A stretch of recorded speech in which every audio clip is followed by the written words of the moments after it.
नमस्कार दोस्तों, notebook channel में आपका स्वागत है। कल हम घनाभ के बारे में बात कर रहे थे आपसे। हमने घनाभ के कुछ फॉर्मूले बताए थे आपको। उसी फॉर्मूलों को एक बार हम रिवाइज करेंगे, उसके बाद हम उसके बारे में और आगे क्वेश्चंस करेंगे। ठीक है। तो कल हमने आपको बताया था कि घनाभ का जो पृष्ठीय क्षेत्रफल होता है, पृष्ठीय क्षेत्रफल का मतलब ये कि अगर हम उसके चारों दीवारों की बात करें घनाभ की, तो वो क्या होता है। तो हमने बताया 2 गुणा ऊंचाई, लंबाई प्लस चौड़ाई। तो इससे आपको चारों दीवार का अगर क्षेत्रफल निकालना है तो आप इजीली निकाल सकते हैं। घनाभ का संपूर्ण पृष्ठीय क्षेत्रफल क्या होता है। तो हमने आपको बताया था कि लंबाई को एक बार चौड़ाई से गुणा कर लो, लंबाई को ऊंचाई से गुणा कर लो, ऊंचाई को चौड़ाई से गुणा करके सबको जोड़ दो और उसका दुगना कर लो, तो आपको क्या मिल जाएगा, घनाभ का संपूर्ण पृष्ठीय क्षेत्रफल। रटने की जरूरत नहीं है। लंबाई को एक बार चौड़ाई से गुणा कीजिए, लंबाई को एक बार ऊंचाई से गुणा कीजिए और चौड़ाई को ऊंचाई से गुणा करके सबको जोड़ लीजिए, दुगना कर लीजिए, क्या आ जाएगा, संपूर्ण पृष्ठीय क्षेत्रफल। और घनाभ का पृष्ठीय क्षेत्रफल के बारे में बताया था कि जो घनाभ है उसकी ऊंचाई को दुगना करके लंबाई प्लस चौड़ाई से जोड़ के उससे गुणा कर दीजिए, तो आपका आंसर आ जाएगा।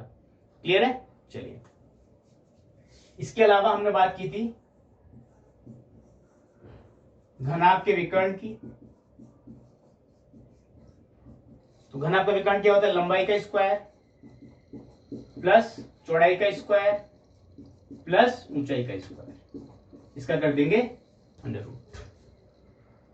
अंडर रूट कर दोगे तो आपके पास आंसर आ जाएगा। घनाभ के विकर्ण क्या होगा उसके बारे में आपको जानकारी मिल जाएगी। तो चलिए क्वेश्चन करते हैं इसके बेसिस पे।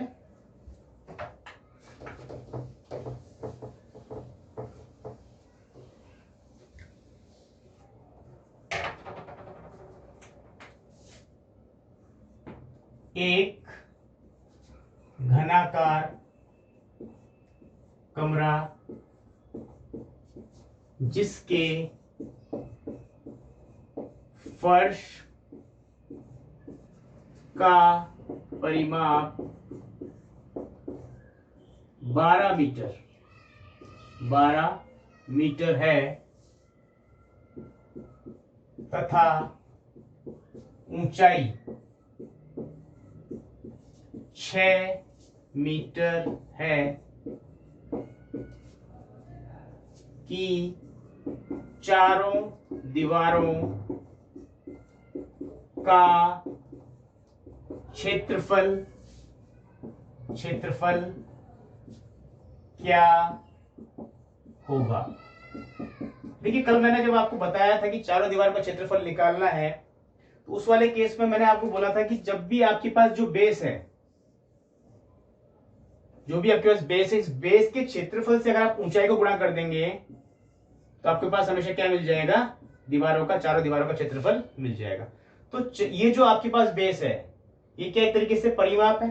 तो इसके परिमाप को निकाल के अगर आप ऊंचाई से गुणा कर देंगे तो आपको क्या मिल जाएगा, चारों दीवारों का क्षेत्रफल मिल जाएगा। और इस क्वेश्चन में आपको साफ साफ दिया हुआ है परिमाप कितना है, 12 मीटर है। तो क्या करना है, चारों दीवारों का क्षेत्रफल क्या होगा, परिमाप जो दे रखा है आपको उसको गुणा कर दीजिए ऊंचाई से। तो परिमाप कितना है, 12, और ऊंचाई कितनी दे रखी है आपको, 6 मीटर। तो मल्टीप्लाइड बाय 6 कितना हो गया, 72 मीटर स्क्वायर। बिल्कुल इजी है। बस थोड़ा ध्यान देना है, किसी का भी अगर आपको पृष्ठीय क्षेत्रफल निकालना है तो उसका जो बेस है, चाहे वो बेलन हो, चाहे शंकु हो, चाहे कुछ भी, व्हाटएवर, उसका परिमाप निकाल के उसकी ऊंचाई से गुणा कर देंगे तो क्या आ जाएगा, आपका हमेशा पृष्ठीय भाग का क्षेत्रफल आ जाएगा। क्लियर है, कर लेंगे। चलिए आगे चलते, एक और क्वेश्चन देते हैं इसमें। अगला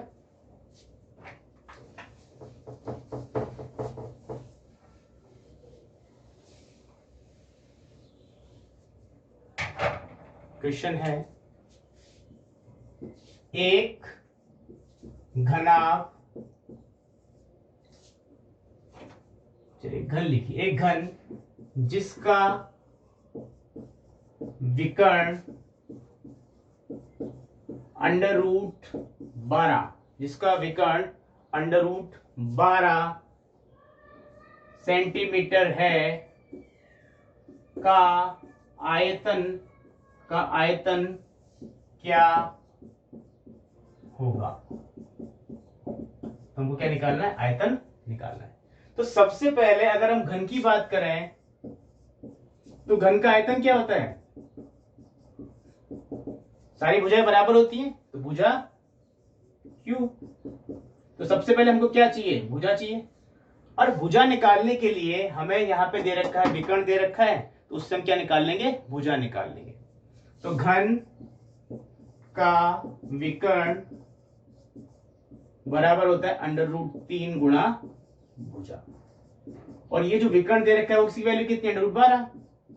तो √12 बराबर √3 गुणा भुजा। जब इसको आप यहां लेकर आएंगे, क्रॉस मल्टीप्लाई करेंगे तो नीचे आ जाएगा। तो क्या मिला आपको? √12/3। देखिए अगर दोनों रूट है तो आप बिल्कुल इसको अंदर में लिख सकते हैं, दोनों को रूट के अंदर में। बराबर किसकी हो जाएगा? भुजा के। तो 3 से इसको काट लेंगे कितनी बार? 4 बार। और 4 का रूट कितना होता है? 2।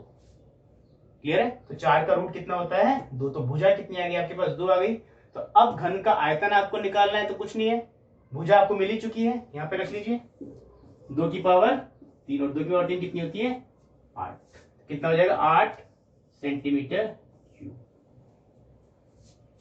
बिल्कुल इजी है, आप आराम से कर सकते हैं। ठीक है, चलिए आगे चलते हैं।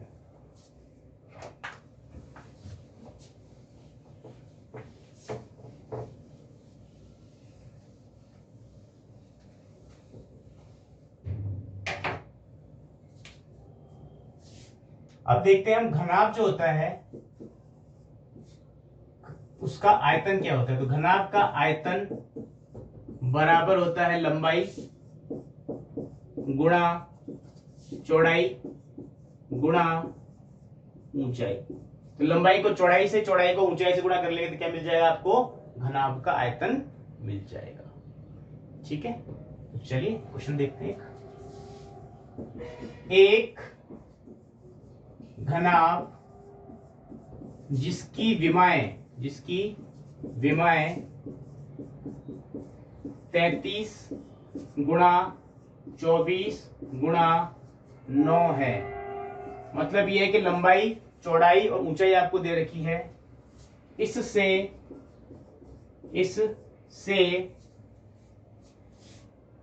3 सेंटीमीटर भुजा वाले कितने घन बनाए जा सकते हैं। तो सबसे पहली बात आप ये ध्यान रखिए कि जो भी आपको विमाएं दे रखी हैं सेंटीमीटर में है, लंबाई चौड़ाई ऊंचाई दे रखी है, और आपको क्या बनाना है? 3 सेंटीमीटर वाले घन बनाने। कितने बनाए जा सकते हैं? हमेशा ध्यान रखिए जब भी किसी एक फिगर को जब दूसरे फिगर में कन्वर्ट करते हैं तो उनका जो वॉल्यूम है वो क्या रहता है? हमेशा सिमिलर रहता है। ठीक है, तो यहां पर अपन देख लेते हैं। घनाभ का आयतन बराबर होगा, जितने भी हम क्या बना रहे हैं? घन बना रहे हैं, तो मान लिया हमने n घन बना रहे हैं, गुणा एक घन का आयतन। मतलब एक घन का जो आयतन है उसको जितने भी हमारे पास घन बने उनसे गुणा कर लेंगे, तो वो जो आयतन टोटल आएगा वो बराबर किसके होगा? घनाभ के आयतन के बराबर होगा। तो चलिए निकालते हैं। यह देखिए घनाभ का आयतन कितना हो जाएगा? 33 गुणा 24 गुणा 9। और यहां हमको नंबर निकालने हैं n, गुणा एक घन का आयतन कितना होगा? 3 सेंटीमीटर की भुजा है घन की, तो आयतन कितना हो जाएगा? 3 की पावर 3। तो मैं लिख सकते हैं 33 गुणा 24 गुणा 9 इज इक्वल टू n। इसको हम यहाँ नीचे ले आएंगे तो क्या हो जाएगा? ये 3 की पावर 3, मतलब 3 बार लिख दे इसको, काट लीजिए। 3 तिया 9, 3 अट्ठे 24। तो n मतलब कितने घन बनेंगे वो आपको मिल जाएगा। n मतलब हो गया 264 घन आपको मिल जाएंगे। तो कुल मिला के कितने घन बनेंगे? 264 घन बनेंगे। तो आपके एग्जाम में आए हुए क्वेश्चन है, आप इजीली कर पाएंगे इसको। ठीक है, ये दोनों का कॉम्बिनेशन भी अपन बता चुके हैं, घनाभ का और घन का अगर आपके एग्जाम में आता है तो इजीली कर सकेंगे। चलिए अब अपन बात करते हैं बेलन के बारे में।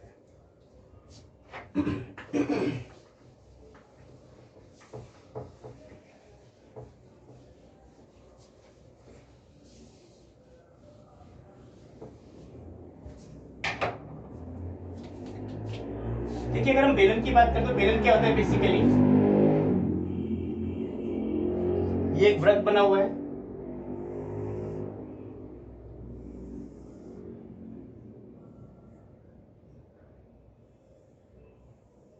ये क्या हो गया आपके लिए एक बेलन बन गया। तो एक नीचे वृत्त है, एक ऊपर वृत्त है और साइड में क्या है उसकी कुछ दीवारें हैं, ठीक है। अब यहां ये जो है ये वृत्ताकार होता है, इसकी रेडियस होगी r, और ये जो है ये इसकी ऊंचाई होगी कुछ ना कुछ h। अब अगर हम इसके पृष्ठीय क्षेत्रफल की बात करें तो इसका जो पृष्ठीय क्षेत्रफल होता है वो क्या होता है वो दिखा देता हूं मैं आपको एक बार। सपोज कीजिए इसका हम एक बेलन बना रहे हैं, तो इसको मोड़ के यदि हम एक बेलन बना रहे हैं इस तरीके से, हमने क्या बना दिया, इसका एक बेलन बना दिया। तो ये वाला जो है ये क्या है आपके पास वृत्ताकार पोर्शन है, और ये क्या है ऊंचाई है, और ये एक वृत्ताकार पोर्शन, मतलब दो तो आपके पास वृत्ताकार पोर्शन है और साथ में क्या है ये जो हमने मोड़ के बनाया है, ये देखिए ऐसे ही जो मोड़ के बना रहे हैं हम, तो मोड़ने से जो बना वक्र बना इसको बोलते हैं वक्र पृष्ठ का क्षेत्रफल। तो जो भी वक्र से बना है वो है वक्र पृष्ठ का क्षेत्रफल, ठीक है। तो सबसे पहले हम बात करते हैं इसके वक्र पृष्ठ के क्षेत्रफल की। तो वक्र पृष्ठ का क्षेत्रफल, बिल्कुल नहीं रटना, बिल्कुल मैंने आपको बताया था कि जो आधार है उसके क्षेत्रफल को अगर आप उसके परिमाप को अगर आप ऊंचाई से गुणा कर दोगे तो क्या मिल जाएगा आपको, वक्र पृष्ठ का क्षेत्रफल मिल जाएगा। तो इसका जो परिमाप है तो ये क्या एक वृत्त है, तो वृत्त की परिधि क्या होती है 2πr, तो परिधि को अगर आप ऊंचाई से गुणा कर दोगे तो क्या मिल जाएगा वक्र पृष्ठ का क्षेत्रफल। तो 2πr ये क्या होता है वृत्त की परिधि या परिमाप कह लीजिए, उसको किससे गुणा कर दिया ऊंचाई से गुणा h, तो आपका फॉर्मूला बना 2πrh। तो ये होता है 2πrh वक्र पृष्ठ का क्षेत्रफल। देखिए मैं ब्रेक कर करके इसलिए बता रहा हूं, मैं पूरा भी लिखवा सकता हूं आपको ताकि आपकी समझ बढ़ सके, आप एग्जाम में रटने की जगह इजीली क्वेश्चन कर पाएंगे, ठीक है। अब देखिए अब आपके पास एक वृत्त ये है और एक वृत्त ये है, तो जो इस वृत्त का क्षेत्रफल है वही इस वृत्त का क्षेत्रफल है। तो दो वृत्त है आपके पास, तो वृत्त का क्षेत्रफल क्या होता है पाई आर स्क्वायर, दो हैं एक ही और एक ही है तो किससे गुणा कर दिया, दो से गुणा कर दिया। तो अगर अब मैं इसके संपूर्ण पृष्ठीय क्षेत्रफल की बात करूं, मतलब वक्र पृष्ठ प्लस वृत्त का क्षेत्रफल, तो इन दोनों को जोड़ लूंगा। जब इन दोनों को जोड़ लूंगा तो आपके फॉर्मूला क्या बनेगा, बेलन का संपूर्ण पृष्ठीय क्षेत्रफल। तो क्या होगा, इन दोनों को जोड़ लिया 2πrh प्लस 2πr स्क्वायर, तो कॉमन ले लेंगे बाहर 2πr, तो बचा क्या r प्लस h या h प्लस r कर लीजिए। तो ये आपका फॉर्मूला बन गया जो कि आपको याद करना है। फॉर्मूला कैसे आया, डिराइव कैसे हुआ, वक्र पृष्ठ का क्षेत्रफल था, एग्जाम में पूछते हैं वक्र पृष्ठ का क्षेत्रफल याद कीजिए बेलन का, तो वो आपने निकाल लिया 2πrh से। अब आपके पास दो वृत्त हैं बेलन में, एक नीचे एक ऊपर, तो उसका क्षेत्रफल क्या होगा, एक का होता है पाई आर स्क्वायर, दो का हो गया 2πr स्क्वायर, इसका भी निकल गया। अब पूरे की बात करें, पूरे का मतलब ये दोनों वृत्त और साथ में ये वक्र पृष्ठ, तो इस पूरे का निकालने के लिए इन दोनों को जोड़ दिया तो फॉर्मूला क्या बना 2πrh प्लस r। ये आ गया आपके पास बेलन का संपूर्ण पृष्ठीय क्षेत्रफल। अब क्वेश्चन कैसे बनेंगे उसके बारे में बात कर लेंगे, पहले एक बार आयतन और देख लेते हैं। आयतन का मतलब ये है कि अगर मुझे इसमें पानी भरना है तो मैं कितना पानी भर सकता हूं, ठीक है। देख लेते हैं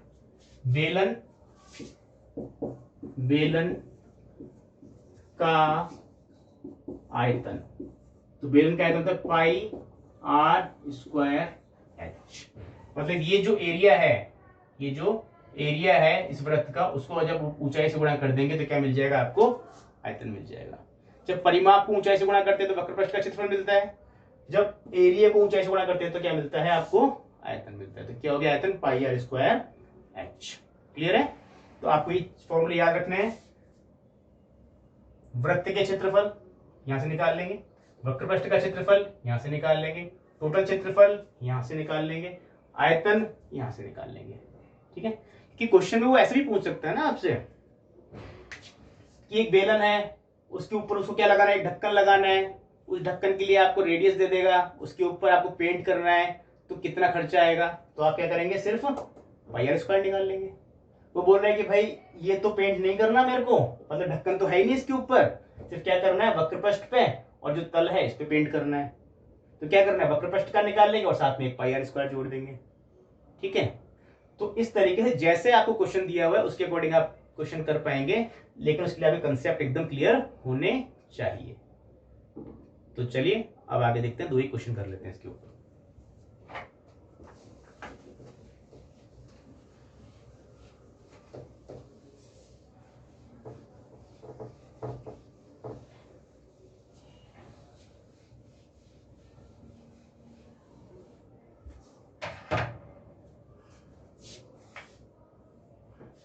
एक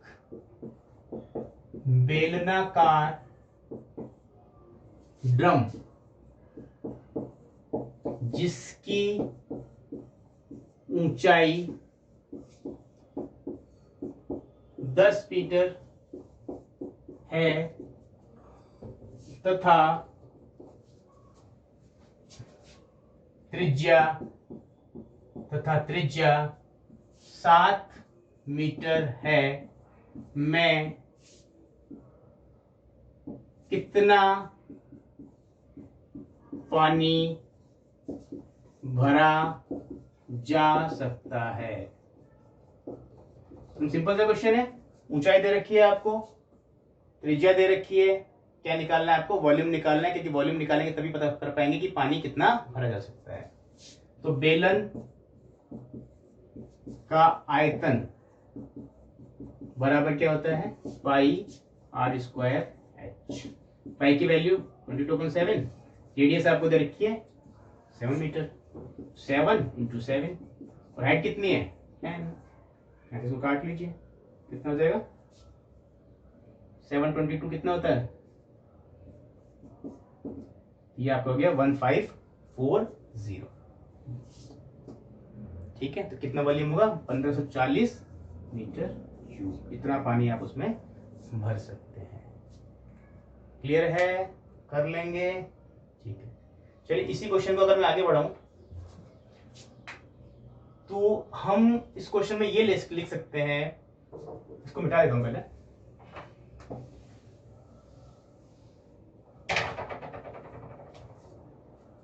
बेलन की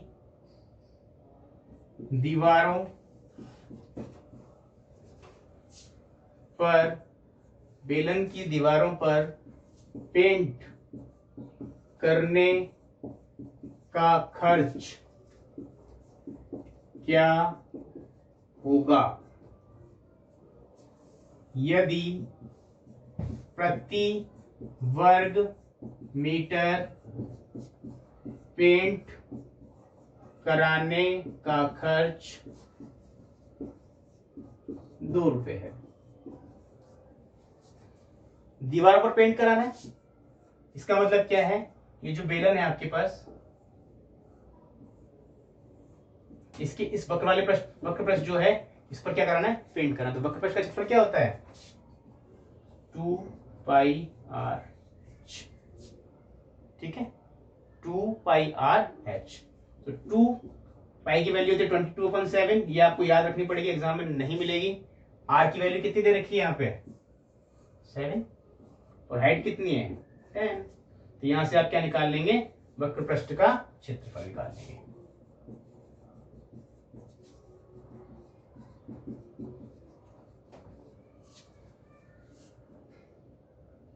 कितना मिल गया आपको, 440। तो वक्रपृष्ठ का क्षेत्रफल कितना है, 440 मीटर स्क्वायर।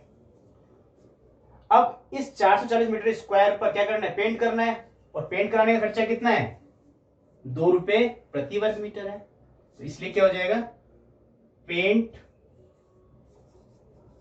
कराने का खर्च 440 मल्टीप्लाइड बाय 2, तो कितना हो गया आपके पास, 880 रुपीज।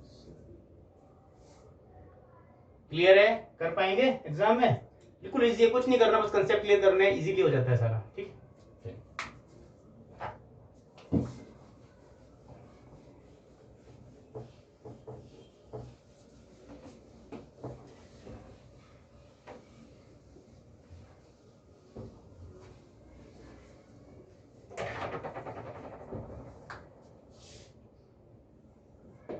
क्वेश्चन लिखिए, एक ठोस बेलन, एक ठोस बेलन जिसकी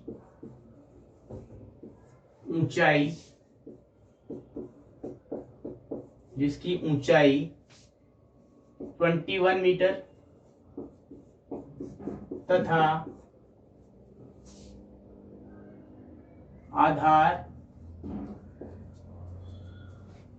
की त्रिज्या आधार की त्रिज्या 9 मीटर है, 9 मीटर है, को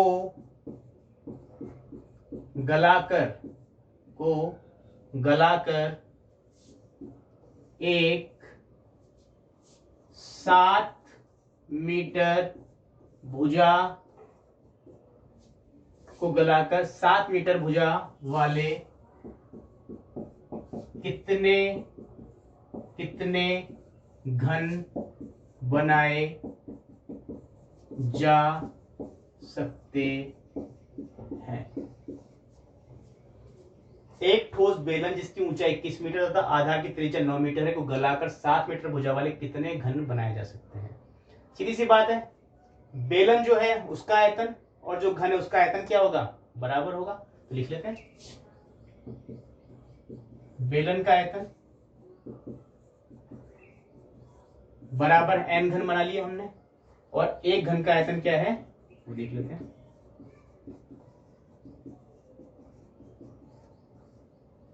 तो बेलन का आयतन क्या होता है, पाई आर स्क्वायर एच, यहां n लिखना ही है, और घन का आयतन क्या होता है, भुजा q। तो पाई की वैल्यू 22/7, आर आपको दे रखी है 21 तो ऊंचाई है, त्रिज्या दे रखी है आपको 9, तो 9 मल्टीप्लाइड बाय 9, और हाइट कितनी है 21, एन हमको निकालना है, और भुजा कितनी दे रखी है जिसका हमको घन बनाना है 7 मीटर। ठीक है, तो लिख लेंगे 7 मल्टीप्लाइड बाय 7 मल्टीप्लाइड बाय 7, क्यों, क्योंकि ये 7 है, उसका क्यूब कितना होगा 1 2 3 टाइम्स लिखा जाएगा। तो यहाँ हमको निकालना है एन, इसको नीचे ले आएंगे क्रॉस मल्टीप्लाई करके, इस 7 से एक बार इसको काट लीजिए 3 टाइम्स, तो 22 into 9 into 9 into 3 divided by 7 multiplied by 7 multiplied by 7, तो यहाँ क्या आ जाएगा आपके पास n नंबर्स आ जाएगा।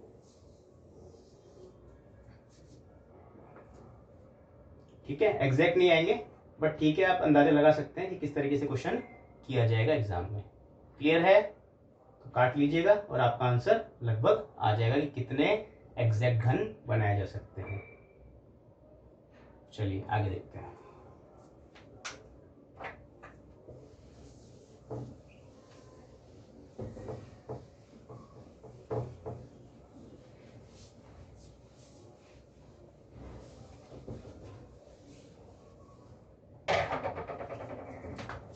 अब बेलन के बाद हम बात कर लेते हैं किसकी, गोला।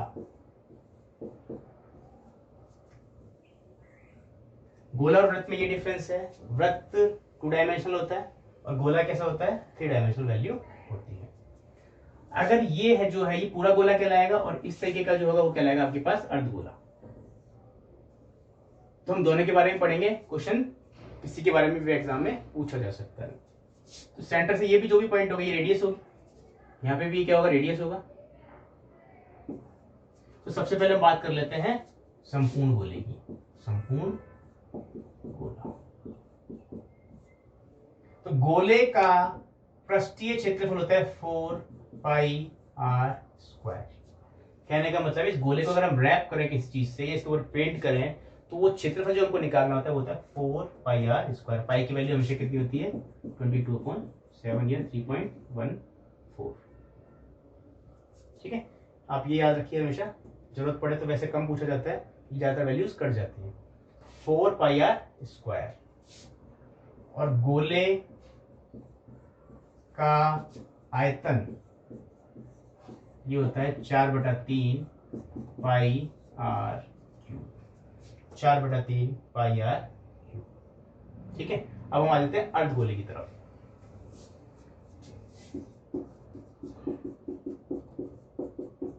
देखिए ये कितना है 4πr² है, इसका मतलब इसका क्या होना चाहिए, आधा होना चाहिए। लेकिन हुआ क्या है, ये जो गोला है जब हमने इसको काटा बीच में से, इसको जब बीच में से हमने काट दिया तो इसकी एक ये सतह जो वो और एक्सपोज हो गई, मतलब πr² और एक्सपोज हो गई। तो ये क्या है बेसिकली πr²। और बाकी ये जो पूरा था आधा काट दिया, ये कितना रह गया 4 था, 2 रह गया, तो 2πr²।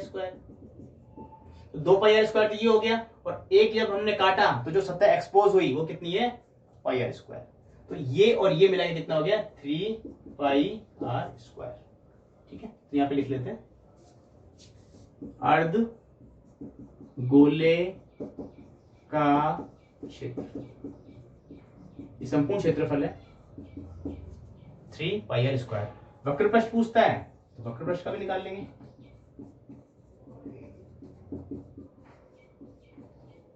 कितना हो जाएगा 2πr²।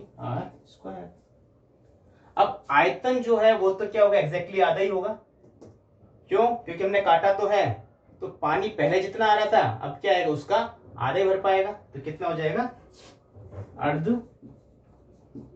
गोले का आयतन बराबर 2/3 πr³। आर क्या यहाँ पे त्रिज्या है, यहाँ 4/3 था, इसका आधा कर दिया 1/2, तो कितना हो गया 2/3 πr³। तो एक बार फिर से रिवाइज कर लेते हैं। एक गोला है हमारे पास संपूर्ण गोला, उस संपूर्ण गोले का अगर क्षेत्रफल की बात करें तो क्या होता है 4πr², उसका आयतन क्या होता है 4/3 πr³। अर्ध गोला अगर हमारे पास है तो इसको हमने काट लिया है, तो इसका मतलब 2πr² तो ये वाला हो गया वक्र पृष्ठ का, और एक ये जो एक्सपोज हुआ πr² ये हो गया, तो टोटल कितना हो गया 3πr²। और ये जो अर्ध गोला है, ये जो अर्ध गोला है, इस अर्ध गोले का आयतन कितना हो जाएगा पहले वाले के आयतन का आधा 2/3 πr³। ठीक है, तो आप ये फॉर्मूले एक बार याद कर लीजिए। एक बार मैं लास्ट में सारे फॉर्मूले आपको चार्ट बना के लिखवा दूंगा, तो ये आप याद कर लीजिए। ठीक है, तो इसके ऊपर अपन कुछ क्वेश्चंस करेंगे लेकिन कल। Thank you.